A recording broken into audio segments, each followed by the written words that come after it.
Hello दोस्तों, आज हम लोग देखेंगे क्लास 8 का एक चैप्टर है जिसका नाम है सूक्ष्म जीव, मित्र और शत्रु। इसके हम लोग देखेंगे MCQ यानी कि ऑब्जेक्टिव क्वेश्चंस जो कि बोर्ड में आते हैं। तो चलिए आगे बढ़ते हैं। तो हमारा यहाँ पे पहला क्वेश्चन है, निम्नलिखित में से कौन सा रोग प्रोटोजोआ के कारण होता है। पहला ऑप्शन है हम लोगों का क्षय रोग, जिसको हम लोग टीबी बोलते हैं, टीबी। दूसरा ऑप्शन है पोलियो, मलेरिया और आंत्र ज्वर, जिसको हम लोग टाइफाइड कहते हैं। तो प्रोटोजोआ के कारण जो होता है वो हमारा है मलेरिया, यानी कि ऑप्शन सी हमारा सही जवाब है। तो चलिए दोस्तों आगे बढ़ते हैं। नेक्स्ट क्वेश्चन, क्वेश्चन नंबर हमारा है 2 में पूछा है हमसे कि निम्नलिखित में से कौन सा रोग बैक्टीरिया के कारण होता है, बैक्टीरिया के कारण। तो यहाँ हमारे पास है ऑप्शन ए में छोटी माता, ऑप्शन बी में है क्षय रोग जिसको हम लोग टीबी कहते हैं, और सी में है डेंगू, और डी है पोलियो। तो बैक्टीरिया से कौन सा रोग होता है। तो बैक्टीरिया से हमारा होता है क्षय रोग। बाकी जो है वो वायरस से होता है। तो चलिए नेक्स्ट क्वेश्चन में हम लोग बढ़ते हैं। क्वेश्चन नंबर 3 में हमारा यहाँ पे कह रहा है कि कुछ पौधों की जड़ों की गांठों में नाइट्रोजन फिक्सिंग बैक्टीरिया होते हैं। इन बैक्टीरिया को क्या कहा जाता है। तो ऑप्शन हमारा है नीला हरा शैवाल, ऑप्शन बी में है नाइट्रोसोमोनस, और ऑप्शन सी में है एजिटोबैक्टर, और ऑप्शन बी में है राइजोबियम। तो इसका सही जवाब है राइजोबियम, ऑप्शन डी हमारा सही जवाब होगा। तो चलिए दोस्तों आगे का क्वेश्चन देखते हैं। नेक्स्ट हमारा है क्वेश्चन नंबर 4, जिसमें हमें लिखा हुआ है कि डेंगू को नियंत्रित करने के लिए एहतियाती कदम उठाने के लिए हमें निम्नलिखित के प्रजनन को रोकने के उपाय करने होंगे। क्या रोकेंगे। पहला ऑप्शन है एडिस मच्छर, और दूसरा है पिस्सू, और सी नंबर में हमारा ऑप्शन है आग की चींटियाँ, और डी में है एनोफ्िलीज मच्छर। तो दोस्तों ये जो डेंगू हमारा बीमारी है वो एडिस मच्छर से होता है, इसलिए हमारा ऑप्शन ए जो है वो सही ऑप्शन होगा। चलिए नेक्स्ट क्वेश्चन बढ़ते हैं। इसमें अगला क्वेश्चन है हमारा क्वेश्चन नंबर 5, जिसमें हमसे पूछा है कि उच्च तापमान पर दूध जैसे उत्पाद का आंशिक बांधीकरण क्या कहलाता है। तो ऑप्शन में हमारा है पाश्चराइजेशन, निष्पंदन, नमकीन बनाना और प्रशीतन। तो पहला ऑप्शन हमारा ए है जिसमें लिखा हुआ है पाश्चराइजेशन, तो यही सही जवाब है। चलिए दोस्तों नेक्स्ट क्वेश्चन बढ़ते हैं। क्वेश्चन नंबर 6 में हमसे पूछा है कि वे जीव जो नंगी आंखों से अदृश्य होते हैं, यानी कि हमें दिखाई नहीं देते हैं, उन्हें क्या कहा जाता है। तो दोस्तों उन्हें कहा जाता है सूक्ष्म जीव, ऑप्शन सी। चलिए नेक्स्ट क्वेश्चन आगे बढ़ते हैं। ये हमारा 7 नंबर का क्वेश्चन है, जिसमें लिखा हुआ है हमारा कि निम्नलिखित में से कौन सा संक्रामक रोग है। संक्रामक रोग बोले तो जो एक आदमी से दूसरे आदमी में हो जाता है उसको हम लोग संक्रामक रोग कहते हैं। तो संक्रामक रोग में यहाँ हमें ढूंढना होगा। ऑप्शन ए में है मधुमेह, ऑप्शन बी में है छोटी माता, और ऑप्शन सी में भूलने की बीमारी, और डी में है कैंसर। तो हमारा सही जवाब हो जाएगा यहाँ पे छोटी माता, जो एक आदमी से दूसरे आदमी में हो जाता है। नेक्स्ट क्वेश्चन देखते हैं। क्वेश्चन नंबर 8 जो लिखा है टीके निम्नलिखित से बने होते हैं। टीके जो है वो निम्नलिखित से बने होते हैं। किससे बने होते हैं टीके। रसायन से, कमज़ोर सूक्ष्म जीव से, या फिर वायरस से, या फिर हमारा ड्रग से। तो वो हमारा है कमज़ोर सूक्ष्म जीव से बनाया जाता है टीका। चलिए नेक्स्ट क्वेश्चन को आगे देखते हैं। हमारा है क्वेश्चन नंबर 9, जिसमें बताया गया है कि दही में मौजूद जीवाणु है क्या है।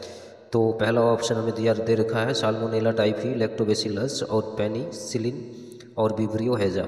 जो हमारा सही ऑप्शन है लैक्टोबैसिलस। जी हाँ दोस्तों, यहाँ पे दही जो है, दही में लैक्टोबैसिलस बैक्टीरिया पाए जाते हैं।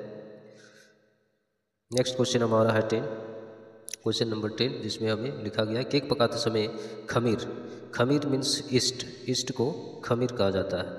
तो ईस्ट तेजी से प्रजनन करता है और गैस पैदा करता है। कौन सा गैस, हमें गैस ढूंढना है, तो वो है carbon dioxide gas, option C. चलिए नेक्स्ट क्वेश्चन देखते हैं। हमारा है 11 नंबर। 11 में हमें पूछ रखा है का उपयोग शराब और वाइन के उत्पादन के लिए किया जाता है। तो क्या ये यूज़ किया जाता है ये। तो इसमें हमारा ऑप्शन है ईस्ट, मच्छर, चिट्टी, शैवाल। तो हमारा सही जवाब होगा ईस्ट का उपयोग शराब या वाइन का उत्पादन में किया जाता है। चलिए नेक्स्ट क्वेश्चन आगे देखते हैं। हमारा क्वेश्चन नंबर है 12। इसमें लिखा है कि निम्नलिखित में से कौन सी बीमारी एंटीबायोटिक दवाओं का उपयोग करके ठीक किया जा सकता है। एंटीबायोटिक जिसको प्रतिजैविक कहते हैं। तो यहाँ पे देखिए जो जीवाणु से होंगे उनके लिए एंटीबायोटिक दवा कारगर साबित होता है। तो यहाँ पे हम देखेंगे कि जीवाणु से क्या होता है। तो जीवाणु से होने वाला जो हमारा यहाँ पे डिजीज़ है, बीमारी है, वो हमारा सी है, option C, typhoid. Next question है हमारा 13 में है, पूछा है कि कौन सा जीव सूक्ष्म है और प्रजनन के लिए मेजबान जीव पर निर्भर करता है, मेजबान जीव पर। तो वो हमारा है वायरस। वायरस जब बाहर में रहेगा तो वो निर्जीव की तरह रहता है, और जब किसी के शरीर में जब प्रवेश कर जाता है तो वो फिर सजीव बन जाता है और अपनी जैसी संख्याओं को बढ़ाता है। तो वायरस होगा इसका सही ऑप्शन। चलिए नेक्स्ट क्वेश्चन है 14 नंबर। इसमें पूछा हुए एजेंट है जो रोगाणु के वाहक के रूप में कार्य करते हैं और बीमारियां फैलाते हैं, उन्हें कहते हैं। तो उन्हें हम लोग वेक्टर कहते हैं। जैसे मच्छर जो होता है, मच्छर बहुत सारे बीमारी फैलता है, उनके शरीर में कुछ वायरस या जीवाणु रहते हैं जो हमारे शरीर में चल जाते हैं, तो इस तरह से वो वेक्टर कहलाएगा। चलिए नेक्स्ट क्वेश्चन बढ़ते हैं आगे। हमारा 15 है, जिसमें लिखा है एक संक्रामक रोग है। संक्रामक रोग हमें ये ऑप्शन में से पहचानना है कौन है। तो इसमें देखिए केवल बैक्टीरिया के कारण लिखा है। ऑप्शन बी में हमारा है एक व्यक्ति से दूसरे व्यक्ति में फैलना, एक जानवर से दूसरे जानवर में फैलना। तो संक्रामक रोग जो होता है वो हमारा एक व्यक्ति से दूसरे व्यक्ति में फैलता है। तो हमारा ऑप्शन बी हमारा यहाँ सही होगा। चलिए अगला क्वेश्चन हमारा है 16 में, निम्नलिखित में से कौन सी खाद्य संरक्षण की विधि नहीं है। तो ऑप्शन है हमारा यहाँ पे नमकीन, सुखाने की, उबालना और नमकीन बनाना। तो जो विधि नहीं है वो हमें चुनना है यहाँ पे, तो वो है सी हमारा खाद्य संरक्षण का विधि नहीं है, इसलिए ऑप्शन हमारा सी हो जाएगा। नेक्स्ट क्वेश्चन हमारा आता है 17 में पूछा है कि निम्नलिखित में से कौन सा कथन खाद्य संरक्षण से संबंधित नहीं है। ये भी उसी तरह का क्वेश्चन है। तो इसमें लिखा है क्षय या खराब होने से बचाओ, बिल्कुल हम लोग बचाते हैं इस प्रोसेस से। सेल्फ जीवन में कमी, वायु रोधी सीलिंग और भविष्य में उपयोग के लिए भंडारण। तो ये सारी चीज़ हम लोग करते हैं, ये करते हैं, ये करते हैं, ये करते हैं संरक्षण से, लेकिन बी जो है वो नहीं करते हैं। अगला क्वेश्चन है हमारा 18 में लिखा है निम्नलिखित में से कौन सा किण्वन की प्रक्रिया से उत्पन्न नहीं होता है। किण्वन, तो किण्वन से क्या नहीं उत्पन्न होता है। तो दूध नहीं उत्पन्न होता है, बाकी सब यहाँ पे बनाया जाता है। पनीर भी बनेगा, दही भी बनेगा, शराब भी बनेगा, सब। तो सही जवाब है हमारा बी। चलिए नेक्स्ट क्वेश्चन बढ़ते हैं अगला।